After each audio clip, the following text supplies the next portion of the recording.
Jessica ছিলেন একজন অভিজ্ঞ সামুদ্রিক প্রাণী প্রশিক্ষক।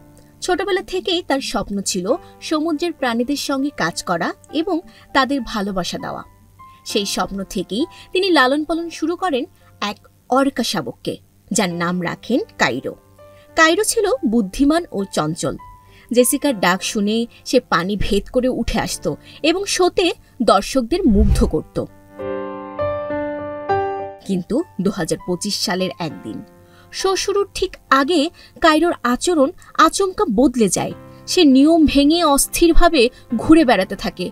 হঠাৎ করেই সে জেসিকার উপর ঝাঁপিয়ে পড়ে। মুহূর্তের মধ্যে প্রাণঘাতী আঘাতে জেসিকা প্রাণ হারান। ঘটনা এত দ্রুত ঘটে যে নিরাপত্তা রক্ষীরাও তাকে বাঁচাতে পারেননি। এই ঘটনাটি নিয়ে সামাজিক যোগাযোগ মাধ্যমে একটি ভিডিও ভাইরাল হয়।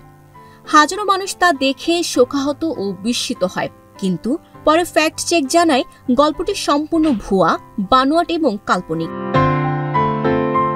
জেসিকা বা কাইরো এই নামগুলো বাস্তবে নেই। আসলে ভিডিওটি তৈরি হয়েছিল কৃত্রিম বুদ্ধিমত্তা এআই প্রযুক্তি দিয়ে।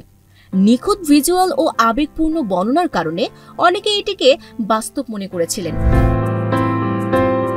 প্রযুক্তি এখন এমন এক পর্যায়ে পৌঁছেছে যেখানে বাস্তব আর কল্পনার সীমানা প্রায় মুছে যাচ্ছে। এআই দিয়ে তৈরি মিথ্যা কন্টেন্ট মানুষের আবেগে আঘাত হানতে এবং বিভ্রান্ত করতে সক্ষম। তাই আমাদের উচিত প্রতিটি ভাইরাল খবর বা ভিডিও যাচাই করে দেখা, যাতে প্রযুক্তির এই শক্তি আমাদের প্রতারণা না করে। Desk report, news flash 71।